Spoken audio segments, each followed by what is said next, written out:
Ako po ang panganay na anak po ni Senatorable Dante Marcoleta, ang tinaguriang pambansang simangot,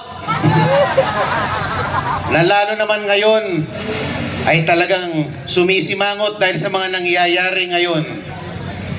Kung siya ganito kalalim ang kunot, mas lalong lumalim ang kunot niya sa noo dahil sa mga pinaggagawa ng administrasyong ito sa ating mahal na Pangulo. Sino po sa inyo dito ang nabudol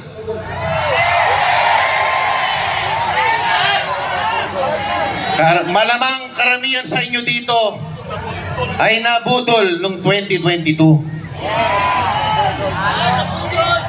nung nagkaroon ng BBM Sara Tandem Unity.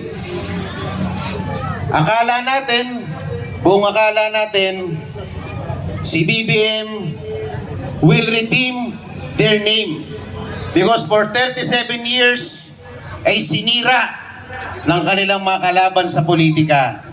Sabi nila, never again. 37 years silang sinisira ng mga kalaban. So, sa ating paniniwala, siguro naman pagbubutihin ni Pangulong Bongbong ang kanyang pamumuno. 2022, lumipas ang 6 na taon. Nag-aantay ako.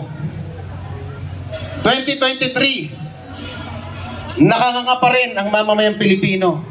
Ano na, President Bongbong? Nag-isip ako, baka naman naghahanda pa.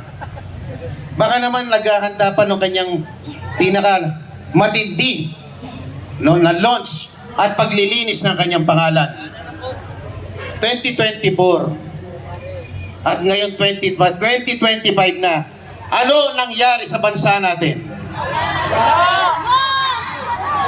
Masasabi nyo ba ng Pilipinas ay mas maganda ang kalagayan ngayon kaysa noon panahon ni Pangulong Rodrigo Duterte? Sa huling survey po, 61% ng mga Pilipino inaamin nila na sila po ay mas mahirap ngayon kaysa noon. Tatanungin ko kayo, mga kababayang Pilipino, kaya nyo pa bang tumagal ng 3 taon? Kaya nyo pa ba ng 3 taon na panibagong paghihirap?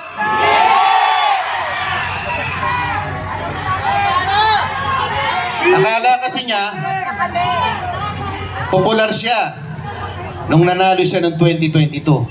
Hindi niya alam, nanalo lang siya dahil siya'y umangkas kay Sara Duterte.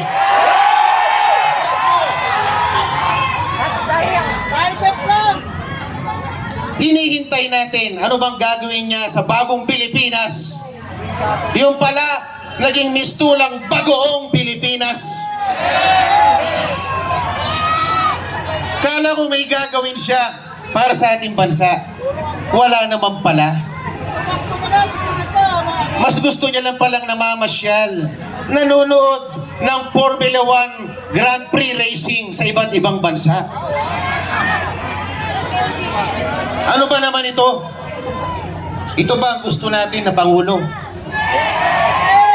Akala siguro niya, 2022 nga nanalo ko. 37 years nang sinira ang pangalan ko, nanalo pa rin ako.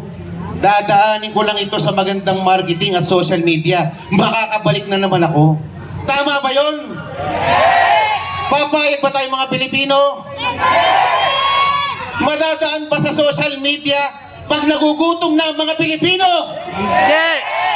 Hindi siguro. Matalino ang mga Pilipino. Okay. Sorry, I'm carried away, Ma'am Hana. Ang sasabihin ko lang po, gaano man kadilim ang panahon ngayon, hindi mananaig ang masama hanggang sa dulo. Sa huli, magtatagumpay ang katwiran at kabutihan. Maniniwala ba kayo na sa dulo ay lalaya din ng ating pinakamamahal na Pangulo ng bansa na si Pangulo Duterte?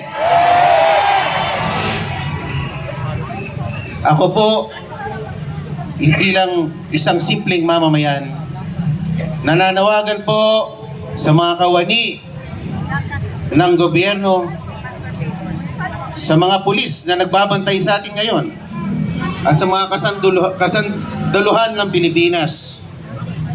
Your loyalty belongs to the country and the Constitution. Ipaglaban nyo ang kapakanan ng bayang Pilipinas. Itaguyod nyo ang kapakanan ng mamayang Pilipino. Magandang gabi po sa inyong lahat at maraming salamat po.